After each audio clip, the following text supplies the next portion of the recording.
I am extremely grateful for President Biden and Secretary Buttigieg for understanding that equity in infrastructure includes reconnecting communities that have been, over historical time, been divided from economic opportunity. Investments like these will go a long way in leveling the playing field and advancing the quality of life that we know Alabamians deserve. I am excited to bring up the Secretary of Transportation, but I'm more excited to say that this is his third visit. And Mayor, we need to give him a key. And I think all of us will agree that we welcome the opportunity to have federal investment in our infrastructure, and especially this particular program. It's a once-in-a-lifetime transformational opportunity to have trillions of dollars invested all across America in transportation projects, and to have a special program, a pilot program, reconnecting communities. The fact that you announced it here, Secretary Buttigieg, and you gave us $800,000 for our planning grant, I just want to say thank you for the $14.5 million, and I want to introduce to you all and bring to the podium Secretary Buttigieg. Thank you. Thank you. Good morning. Thank you for joining us. What a pleasure to be back. Thank you very much to your extraordinary Congresswoman, Terry Sewell, who is, I think you already know this, but she lives and breathes her Alabama communities, and she never lets us forget what they need. There is always, when I see her, a thank you for this, and here's what my communities need next, as it should be.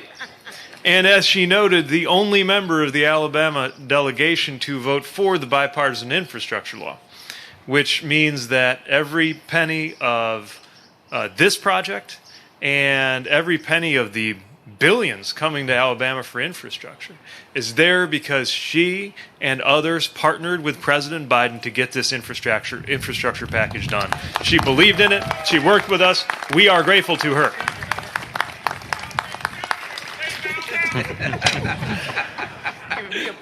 I want to thank Mayor Woodfin, who has been a friend and somebody I've respected greatly since we were both youngster mayors in the community of American mayors. The job of mayor has only become more demanding and more difficult since I proudly wore that title. Though it would have been nice back when I was mayor if there had been $1 trillion infrastructure package come from Washington. But Mayor, thank you for your vision, your leadership, and your friendship.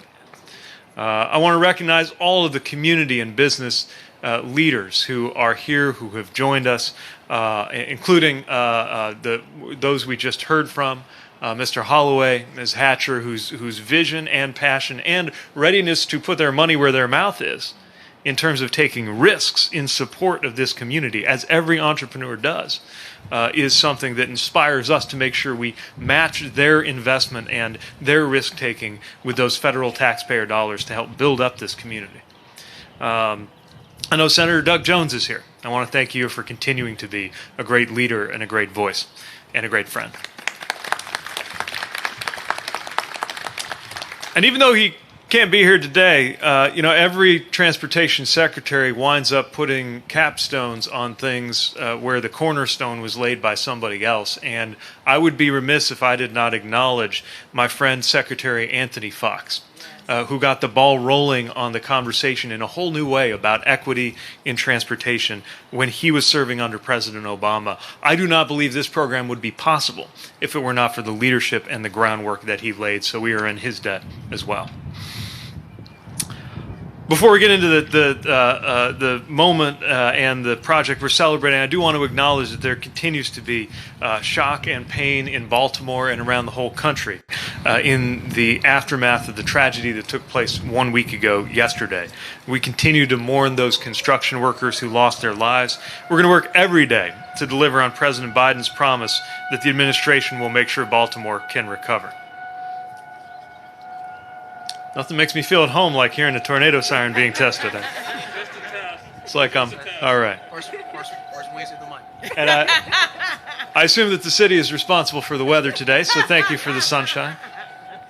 It's snowing back in my house in Michigan, so we'll take this any day.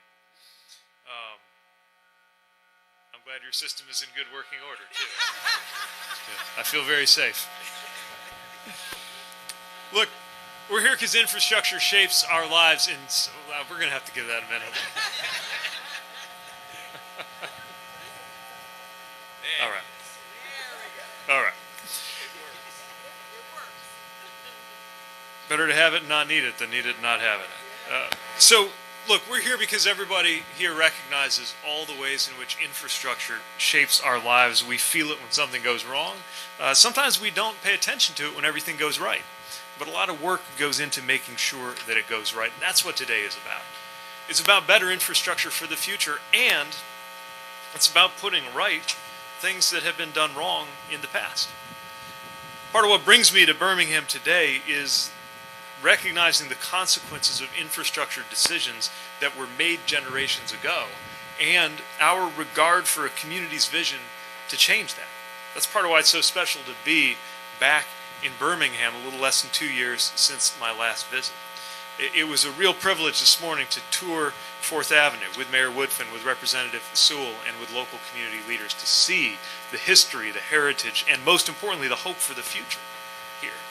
You could feel what it meant for generations as this district thrived, where black residents opened shops and restaurants, and cultural institutions like the Carver Theater. Alabama's first black-owned bank opened just a few blocks away in 1890. And of course, we are not far from the A.G. Gaston Motel, a landmark of the civil rights movement, which I had the privilege of celebrating with you, many of you who were here just a couple of years ago. And I would add, that motel, a testament and a symbol, reminding us of the connection between justice and civil rights and transportation, between the ability to freely move around our country and our communities, and the social mobility that was part of the promise of the civil rights vision of greater justice. But in the 1960s and 70s, two monumental infrastructure decisions began to divide and burden and disempower this neighborhood. The construction of I-65 and the decision to convert 4th Avenue to a one-way street so that it could rapidly shunt people in and out of this city in ways that isolated a once thriving Main Street from that broader community. I've heard stories of how the incredibly important and historic 16th Street Baptist Church lost membership. Some even saying that it didn't really remain possible to be the kind of neighborhood church that it used to be because the neighborhood itself had been disempowered. And yet that church, standing today as a congregation that serves the next generation and as steward of one of the most important searing events of the civil rights movement, makes this such an important place to discuss the relationship between the past, the present, and the future. And that's what we are knitting together right now. Those decisions made around the time of the 60s and 70s, but also for generations before, were felt most acutely by the black community in Birmingham. That has happened again and again around the country, and it would be foolish to characterize that as a coincidence. Choices displaced black homes and businesses and created physical barriers that still keep people apart, still limit people's ability to walk safely and comfortably. We recognize that reality, we acknowledge that reality, first because it is important to understand how conditions of the present are related to the choices of the past, but also because facing our past, as Birmingham has taught us again and again, is the first step toward making better choices about the future. This is not an exercise in blame or guilt. It is an opportunity to mend, to repair, and to make current and future generations better off, which is exactly what you are doing here and exactly why we are so proud to support it. I know this vision is a long time coming. Satcher talked about how it was 20 years in the making. I won't even tell you what I was doing 20 years ago. But now it is here, and that is why, on behalf of the Biden-Harris administration, I'm thrilled to join you to officially celebrate the $14.5 million award to restore and reconnect 4th Avenue.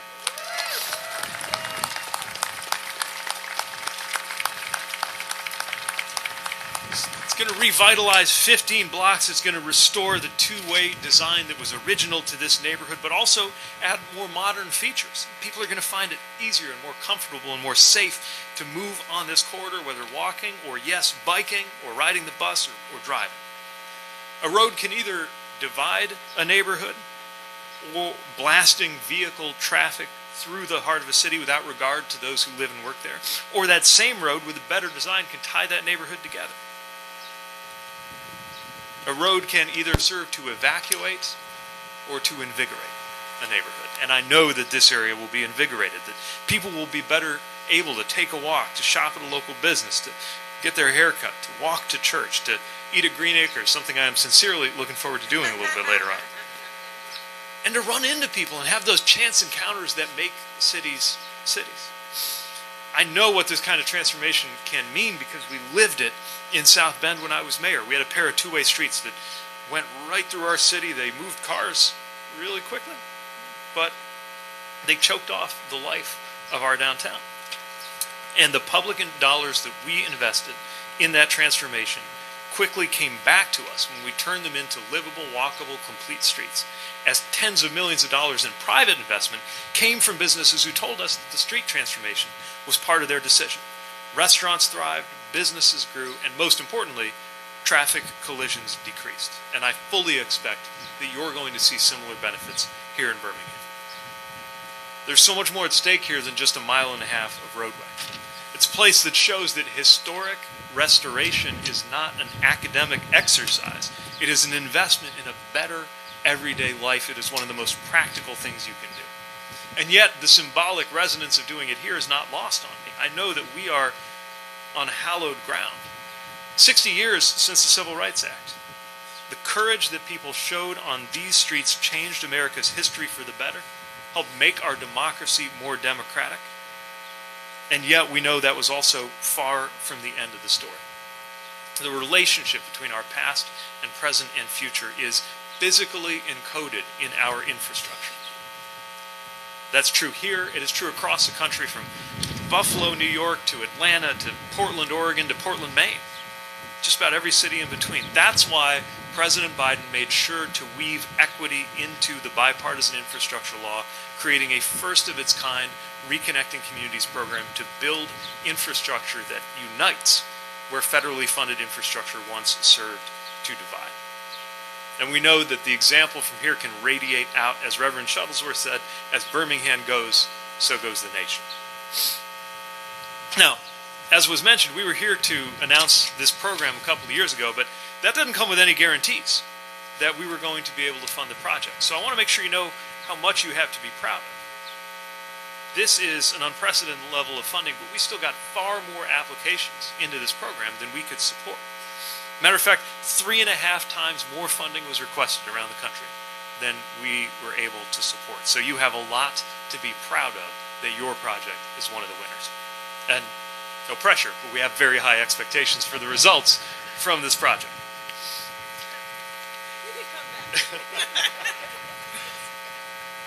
I just want to note that we're doing this work all across the region too. We got to celebrate the launch of the Birmingham Express in 2022. In 2023, we were proud to support Birmingham with $21 million to support another section of the city's streets. You're welcome. And not just here. In Decatur, we're helping to reconnect Old Town to the stores and shops along the riverfront. In Pelham, we're building a bridge so that drivers and pedestrians, and importantly, emergency vehicles, can safely and efficiently get across a rail line where trains block half the community for a big part of every day. I know what a community headache that is in so many parts of Alabama. In West Montgomery, we're connecting residents to the Selma to Montgomery Trail so people can walk safely or take their bike to jobs downtown. So this is a good day. I know we're living in turbulent times, times that sometimes make you hesitate to turn on the television and see what the news is, but we have good news today to celebrate together. And just the last thing I'm going to mention, something that all 40,000 infrastructure projects that the Biden infrastructure plan is funding have in common, is not one of them was cooked up at the U.S. Department of Transportation headquarters in Navy Yard in Washington, D.C. These are locally led, community-driven visions. The Biden-Harris administration came to office understanding that the good ideas weren't all going to come from Washington, but that more of the funding should. And now, at last, it is. Congratulations, and I'm thrilled to see what you're going to do with this one.